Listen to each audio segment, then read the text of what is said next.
kabayan, mga kapartners, maki-update muna tayo sa pinakahuling kaganapan dyan po sa Cebu. Kaugnay pa rin po dito sa epekto ng 6.9 magnitude na lindol. Makibalita tayo live mula kay Eileen Navarro. Eileen, magandang umaga, may buntag. Yes, kapartner Jade and kapartner Admar, live tayo ngayon. Andito tayo ngayon sa Cebu Provincial Hospital sa Bugo City, kung saan ito yung syudad na epicenter ng 6.9 magnitude na lindol na tumama kagabi. So sa ngayon, tinungo natin ang syudad dahil dito talaga yung napakaraming casualties. Sa ngayon, nakahandusay nga ngayon yung mga katawan, mga patay na katawan na nakalagay na sa body bag, black body bag, umabot sa 27 na casualties o death toll ngayon dito sa naganap na lindol sa Cebu. At sa labas naman ng hospital, provincial hospital dito sa Bugo City, nandito rin yung mga nasugatan, kasalukuyang ginagamot ng mga nurses at mga doctors natin, mga bata, mga matatanda na natamaan o nagkaroon ng sugat dahil sa malakas na paglindol kagabi. Narito rin ang ating governor, si Governor Pam Bariccuatro, na nangunguna sa pag-aasikaso ng mga Cebuano na biktima ng naturang lindol, at may nagsedatingan pa ng mga nasugatan. Tuloy-tuloy pa rin ang pag-aasikaso ng mga pasyente dito sa provincial hospital dito sa Bugo City. Kanina nakausap natin si Gov Pam. Ayon sa kanya, humingi na siya ng tulong sa nasyonal, at ngayon inaasahang darating ang ating Pangulong Ferdinand Bongbong Marcos upang personal na tingnan ang sitwasyon ng mga natamaan na lugar dito sa Bogo, San Remigio at sa Daan Bantayan. Ito yung lugar dito sa North Cebu na talagang may mga apektado. Oo. Susubukan natin. Yes. Eileen, so ang kumpirmado ngayon nasa 26, tama ba? O 27? Yung nasa 27 pero hindi pa final kasi kasalukuyan pa umiikot ang ating mga rescuers dito sa Bugo, at saka inaantay din natin yung mga casualties mula doon sa San Remigio. Ang San Remigio kasi meron doon na namatay, 4 na casualties doon dahil nga bumagsak yung kanilang sports complex. Mga naglalaro ng basketball doon, may namatay, referee, player. So nandito na rin kasama sa 27 na inilagay dito sa body bag. Yes, yun ang tanong ko. Yung kumpirmadong nakikita mo ngayon, yung mga bangkay na na-recover na nandyan mismo sa Cebu Provincial, sa labas ng Cebu Provincial Hospital, ay nasa 27 na, at patuloy pa rin yung ginagawang search operation ng mga otoridad. So, pakiulit, Jade.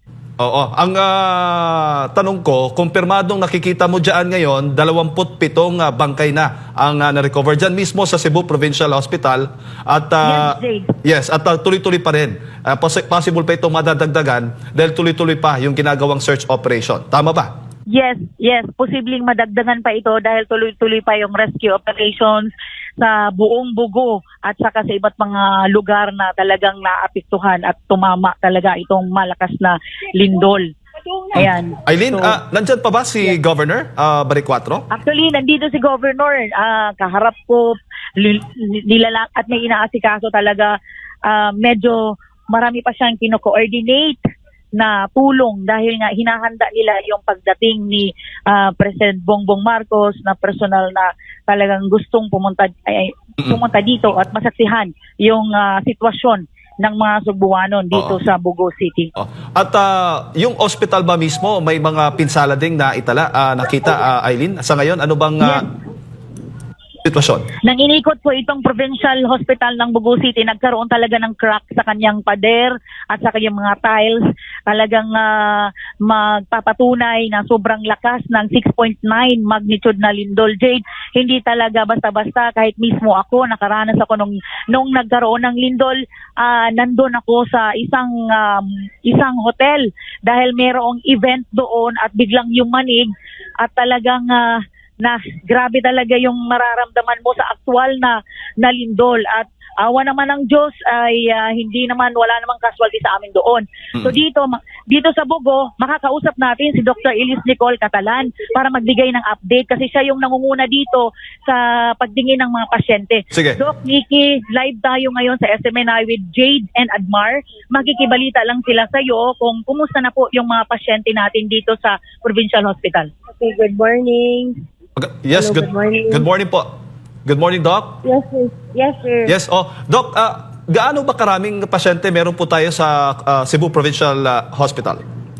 Sa Bugo, we don't have the exact head count, sir, but Sa ngayon, like dyan. in mga a good estimate would be hundreds na, sir. 100 plus, likely. Hello? Opo, oo. So, ngayon nasa labas lahat ng mga pasyente? Yeah, outside sa open space, sir, outside of the hospital. Oo. At saka hindi po pwedeng papasukin, walang po pwedeng Because hindi structurally sound yung hospital area, so hindi pwede pasukan, sir. So the operating room hindi pwede magamit. The closest we could use is the outpatient department, yun lang, sir, but otherwise nasa labas ang lahat ng patients. Kanina kasi nabanggit ni partner Eileen may mga crack na biak na nakikita po doon. Yes. Oo. Ano pa po yung pwede ho ba ninyong i-picture out sa amin, sabihin yung ikwento po ninyo, ano pa yung mga nakita po yung pinsala dulot po nitong lindol sa Cebu Provincial Hospital? Sorry. Okay. Ang mga problems o structural na changes, sir, we're running on generator right now. So far okay naman, but we cannot use our x-ray or CT scan. So, sapat ho ba yung supply ng kuryente, ma'am? Tubig? Ano pa? May kuryente. So far yun lang, sir. Si partner Admar, may mga karagdagang katanungan po sa inyo, Doc. Ma'am, good morning po, may buntag, ma'am. Good morning. Maliban po sa mga pasyente ng mismong ospital, meron din po bang mga pasyente mula sa labas na apektado nito? Yes, there's a lot, sir. There's a lot. So majority of the patients now are coming from outside na mga rescues from around Bugo. Majority have fractures, mga orthopedic cases. So we're trying to refer them to the nearest provincial hospital for re-triaging and management pa, either surgical or medical management from there.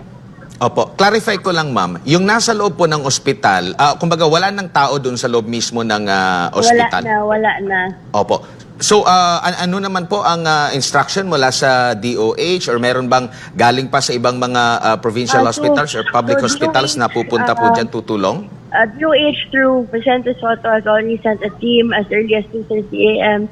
Yung batch 1 nila, batch 2 nila coming is around mga 9 o'clock today. We've heard commitment from Bohol that they'd likely send a medical team also to help augment our operation. Opo. Ma'am, dito po sa video na pinost niyo po kanina sa itsura po ng Bugo City Hall, medyo basa po ang paligid. Umuulan po ba sa kasalukuyan dyan? No, ngayon hindi na. Wala nang ulan. Opo. Earlier, it was raining. So sa kasalukuyan po, meron po bang parang temporary tent sa labas po ng Yeah, probinsya? madami, sir. Right now, temporary tent. Opo. Ano naman po yung mga instruction ngayon ng gobernadora ukol nga po dito sa sitwasyon ngayon po, ma'am? She set up a command center already. She's called multiple national agencies. And she's here on the ground also with us, monitoring the situation. So we're just triaging out all the patients. So, that's where we are now, sir. Opo. Ma'am, sa report po kanina ng NDRRMC for validation pa, nasa 26 daw ang mga namatay sa report kanina That's only in CPH Bugo. So it hasn't taken into account the other places, sir. So yun lang yung mga bodies we're looking at right now in the hospital. Opo. But Ma'am, there could be more. opo. Siguro bilang panghuli na lang po ma'am kasi alam po namin na magiging abala po kayo. Ano po yung immediate na needs po ngayon sa kasalukuyan po dyan sa Bugo? Immediate needs here are more tents, bottled water, and prepared, ready-to-eat na food. Sorry, sir, I have to go, ha? Okay. Okay, Admar, so may mga pasyente na inaasikaso si Doc Vicky, no? So yun nga, yung kailangan talaga dito na nanawagan si Governor Pambari 4 na sana may mag-donate ng maraming bottled water, tubig, pagkain na ready to eat na para nandito si Gov. Pakinggan natin ang interview. Sa ato ang temporary crisis command center. Unya ang ako sang usa gibuhat amo ang gi-coordinate, amo gi-engage ang mga national agencies, no, including the Office of the President. So the President is coming this morning, maybe around noon time, yeah. So kasamtangan gi-interview si Gov Pam sa mga kaubanan sa buhat o atong nadungog ang iyang tingog. Landing niya sa supper, no? Doon amo na gi-prepare.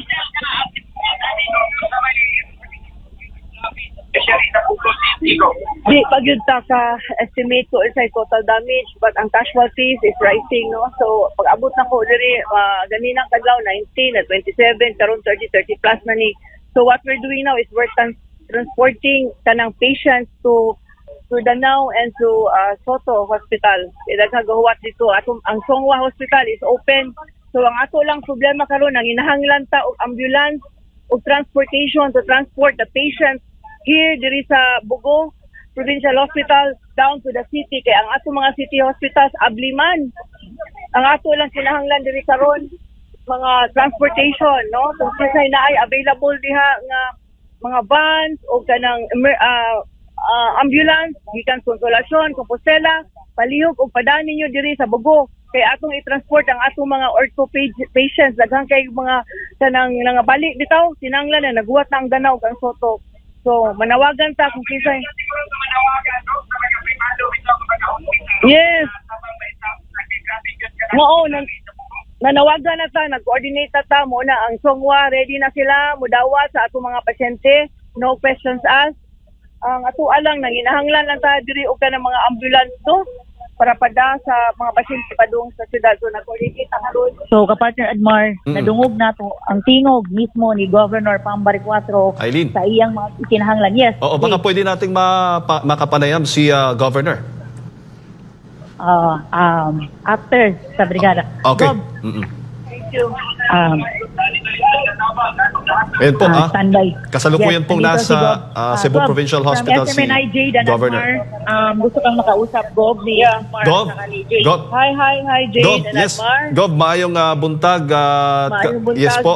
Gov, kailangan na ho bang magdeklara po tayo ng state of calamity po dyan dahil nga po dito? Yes, I've already prepared it at dawn. We are just coordinating with the provincial board. We're just finalizing, but other than that, we are prepared for it. We already made the executive order.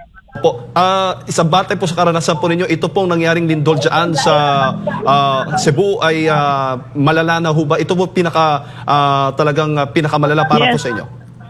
Yeah, so far, ito yung pinakamalala na earthquake dito sa Cebu. Dito sa Bugo, 6.9 ba? Pero I was just talking to OCD, 7 na daw eh. But anyway, anyhow. Bago ko lang ipasa kay Partner Admar, Gov, kanina narinig namin nasa higit 30 na mga bangkay ang na-recover, nakita po niyo dyan sa labas. Kasama ho ba yung mga sa ibang, ito ho ba ay sa Bugo City lamang? Bugo City, meron din sa Medellin. San Remeo, yung 3 towns. Actually, yung 4th district yung totally was hit talaga by the earthquake. Opo, talagang nangangailangan sila ng mga ambulansya mula sa iba't ibang mga ospital dahil marami po yung mga reported gaya nga ng kanina sa unang interview mo, nabanggit nga nila na maliban doon sa mga pasyenteng nandyan sa provincial hospital, tuloy-tuloy din ang pagdagsa ng mga pasyente na naapektuhan nga nitong lindol, no? Nabalian, siguro nabagsakan ba ito? So ito ngayon yung immediate need ng mga kababayan po natin diyan, ng government diyan na mai-transfer considering yung Vicente Soto. Gaano ba kalayo mula sa Vicente Soto yung Bugo City, partner Eileen, at maging sa Danao City kasi parang doon ita-transfer yung napakarami mga pasyente diyan? Ang biyahe mula Bugo papuntang Cebu City ay nasa 2 hours o more than 2 hours. Depende sa takbo. So pinakamalapit dyan ay sa Danao?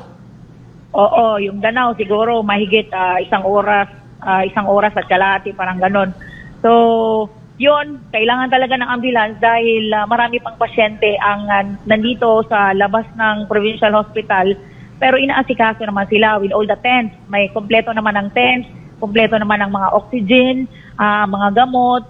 So, kaya lang yung supply nga ng tubig, pag mauubusan, kaya nananawagan sila na tuloy-tuloy yung mga donations ng mga tubig, pagkain, at saka itong ambulance na hahakot dito sa mga pasyente dito sa Bugo City, papuntang mga ospital sa Cebu City. Partner Eileen, maaari mo bang maisalarawan yung ospital dyan? Ano na ba yung itsura ng ospital dyan? At meron bang assessment na ginagawa or talagang hindi na wala ng structural integrity kaya pinalabas na ang lahat ng mga pasyente, ang lahat ng mga staff ng ospital?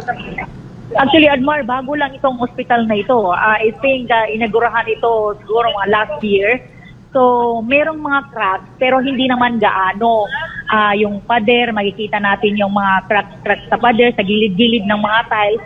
Pero para naman na for the safety talaga, hindi talaga muna pina-occupy yung mga pasyente. As in totally vacate yung mga rooms, wala dito lang muna sa lobby dahil sabi nga ni Doc Nikki, matuloy-tuloy pa yung assessment dito sa building. So hanggat hindi lumabas yung resulta kung pwede na siyang i-occupy, hindi talaga nila ipapasok yung mga pasyente at mananatili dito muna sa labas ng provincial hospital ng Bugo City. Opo, kasi pag sinabi mo mga pasyente, maliban doon sa mga pasyente dahil sa lindol, nandyan din yung bago sigurong papanganak lang na mga ina, nandyan din yung mga meron din tayong nakikita na dyan na talaga sila sa labas. Considering kita din dito sa mga videos na medyo masungit ba yung panahon dyan sa area?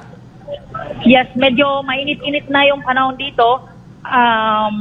Pero yung mga pasyente, meron namang tent, so safe lang naman sila. Pasyente na talagang pasyente, hindi dahil casualty sa lindol, oo, nandito pa rin sila. Nakaseparate naman yung mga casualty, yung mga nadagok, yung mga nahulugan ng bato, nakaseparate naman na area. Pero yung mga staff, yung mga nurses, mga doktor na nag-a-attend dito sa mga pasyente na ng ospital at sa mga dumarating na mga pasyente, nakikita nyo ba na sapat or talagang na-overwhelm na sa dami po ng mga dumarating dyan? Actually, medyo kulang talaga sila. So, nakikita namin, kunti lang yung mga nurses, kumbaga, patakbo-takbo sila mula doon sa kabilang corner, pupunta na naman doon. So, kaya nga nanawagan si Doc Pam, si Doc Nikki ng dagdag na mga nurses, dagdag na mga doctors, which is nire-respond din naman at coming na daw po yung ibang mga volunteers. Kasi meron din pong nangangailangan doon sa iba't ibang areas, hindi lang dito sa Bugo, kasama din doon sa Midilien at saka sa San Remigio na talagang natamaan din. Ang provincial hospital, yan lang ba ang provincial hospital ng Cebu nandyan sa Bugo or may malapit? Actually, marami pa. Maraming provincial hospital ng Cebu. 16 yan siya. Iba't ibang mga areas, di ko lang makabisado. Isa na dito yung sa Bugo. Meron din sa Danao Provincial Hospital. Then, at dun sa Vicente Soto. Vicente Soto is nandoon sa, province yan, nandoon sa Cebu City. Oo. Doon siya na location. Pero meron ka na bang nakikita ng mga dagsa, ng mga ambulansya? Kasi yun yung panawagan, immediate na panawagan ni Governor Pam na ma-transport na agad itong mga surge ng mga pasyente. Kasi sa update nga dito ni Doc Nikki kanina na nakapanayam mo, naka-code white ngayon ang Bugo Hospital dahil nga dito sa patient surge. Maraming dagsa ng na apektado nga nitong lindol. Yes, Admar, actually, madalang lang yung ambulance. Ang nakikita ko ngayon, pagkatapos ng isang ambulance na sumundo dito sa pasyente, ang nakikita ko ay isang van, high-ace van. So, wala talaga, hindi talaga ganun kadami ang pumunta o rumisponde na mga ambulance. So, yun, patuloy pa rin ang pananawagan nila. Siguro, nandun na yung iba, naghahatid na, pero hindi tuloy-tuloy na may ambulansya talaga bawat minuto. Wala. Meron dito van, siguro mga hakbang na lang ng provincial government para maihatid talaga itong mga pasyente na kailangan ng ihatid doon sa Cebu City. How about air support, partner Eileen? Meron ba? Or mas ano pa rin yung byline? Mas marami ang maita-transport? Air support, may mga helicopter, mga ganon. Yes. Wala so far, wala tayong nakikita na ganon. More on transport lang talaga. So yun ang inaasahan lang dito na makapagdala ng mga pasyente. Opo. Meron ka doon bang sa nakausap dyan ng mga residente dyan sa Bugo? Kasi ang sentro nandyan sa Bugo, though nasa karagatang bahagi siya ng Bugo City, pero naganap ito alas 10. Pag nasa probinsya ka, nasa rural area, itong mga ganitong oras ba, tulog na sila? Or gising pa sila? Kasi meron kang nabanggit kanina, meron pang parang tournament ba sa basketball? Ano ba ang sabi ng mga kababayan natin dyan during sa pangyayari, partner Eileen? Yun, Admar, yung iba gising pa dahil may mga activities nga doon sa ibang lugar. Pero dito sa Bugo, itong karamihan ng mga namatay, itong mga bangkay, ito ay talagang yung nakausap ko kanina na iyak na isang pamilya ay tulog na talaga. Tulog na yung anak niya ng madaganan ng kanilang cabinet. So, iba-ibang mga sitwasyon, ka-partner Admar. Yung iba naman, mga pader na talagang nawasak. So, yun yung mga kadahilanan. Dahil hindi nga aware sa mga pangyayari na meron palang darating na lindol. Yung nando naman sa San Remigio na bumagsak yun yung kanilang sports complex habang naglalaro ng basketball. So yun, isang casualty, yung referee, yung basket player, yung coach doon. So yun ang nangyari.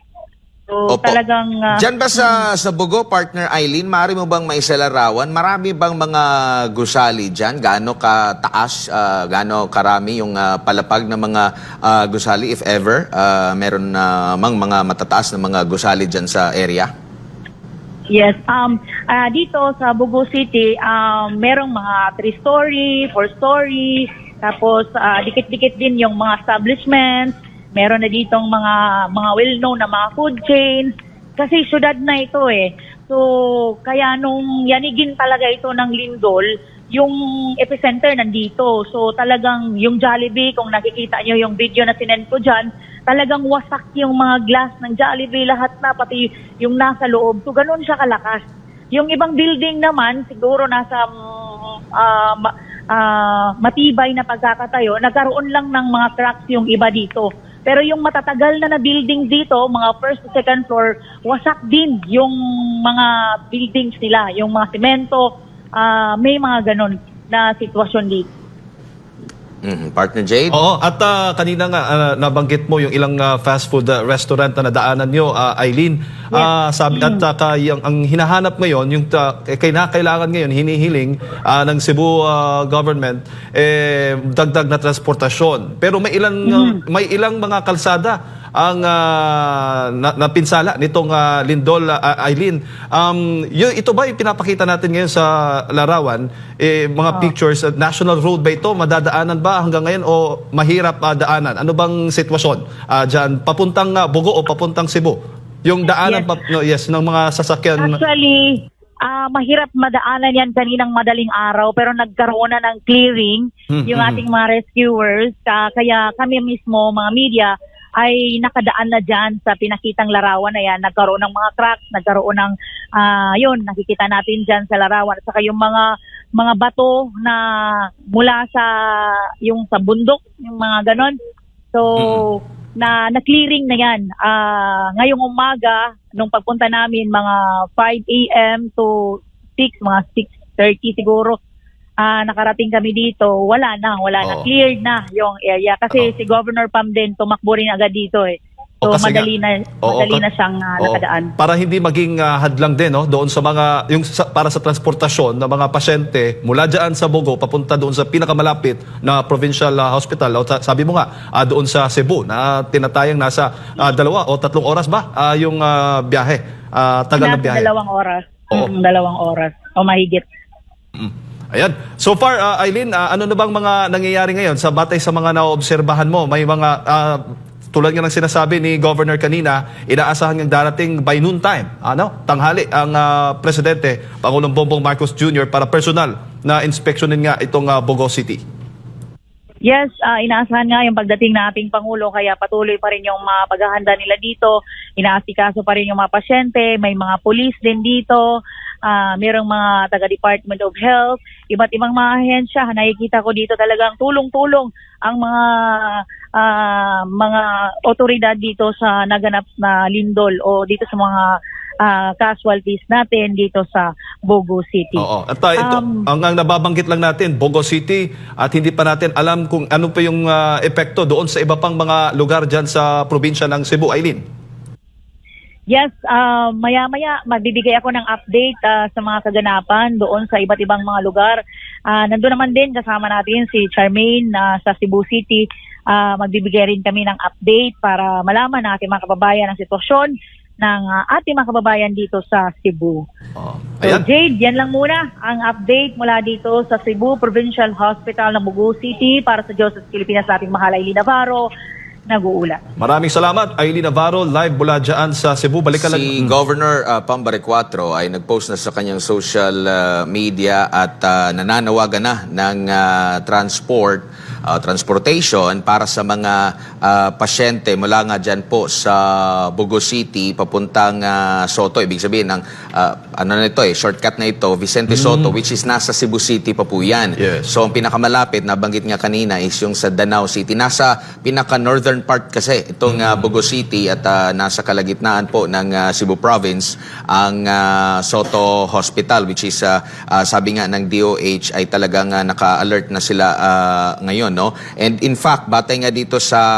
update din ni Dr. Catalan kanina, yung unang na-interview ni partner Eileen, maliban dyan, yung sa Daan Bantayan din na ospital ay bayan ng Daan Bantayan ay nasa labas na rin po ng mga pagamutan ang mga pasyente. So sabi dito sa kanyang update, as of 3:46, all patients transferred outside sa hospital. So check lang natin kung ano yung pinaka-update nito at overwhelming din yung mga pasyenteng dumarating between 11 p.m. hanggang 1 a.m. So naganap po ang lindol mga 9:59 or almost alas 10 po kagabi. So nagkaroon din sila ng surge, no, pagtaas po ng mga pasyente, and hanggang sa kasalukuyan tuloy-tuloy din yung structural assessment, no, sa mga pagamutan na yan, kaya minarapat na i-evacuate sa labas ng pagamutan, kagaya dyan po sa provincial hospital ng Cebu, dyan sa Bogo City. Ganun din po yung nangyayari sa Daan Bantayan, and at the same time ganun din sa bayan ng Sugod, no. So ito yung mga kalapit bayan dyan po sa Bogo City, at sa ganun din sa Bantayan, in-evacuate din po nila. Meron ding reported dito sa Karkar. So the rest naman ay wala namang naitalang mga the rest ng Cebu City, ng Cebu Province ay wala namang naitala na mga major na mga problema sa kanila pong mga paggamutan. Ito lang pong dyan sa syudad ng Bogo at sa bayan ng Sugod at sa Daan Bantayan ang reported nga na merong surge din ng mga pasyente na naging epekto nito pong lindol. At sabi nga ng NDRRMC, nasa mahigit 140 plus ang kanilang na initial na mga numbers na mga nasaktan o injured po dahil nga po sa lindol. At batay na rin po doon sa update ni Governor Baricuatro kanina, mga kapartners, mga bandang alas 8 po yun, ay hindi po bababa sa 30 ang mga na-recover na mga bangkay na nasawi nga po dito sa lindol na yumanig nga po dyan sa Bogo City. At itong mga bangkay na ito, ito'y mula sa Bogo at sa Medellin at sa San Remigio, batay nga sa ulat niya, na na-recover po mga kapartners. Tuloy-tuloy ang search operation ginagawa para po doon sa mga kababayan nating na-trap dito pong mga pagguho dulot po ng lindol na yumanig po dyan sa Cebu Province. Antabayan po ninyo mga latest update po maya-maya lamang kasi nga po personal nga po in-inspection, personal nandyan po sa Bogo City si Governor Pam Baricuatro dahil nga mamaya mga noontime ay inaasahan po ang pagdating ni Pangulong Bongbong Marcos Jr. para po ay personal na magbigay tulong sa mga biktima at kanilang mga pamilya.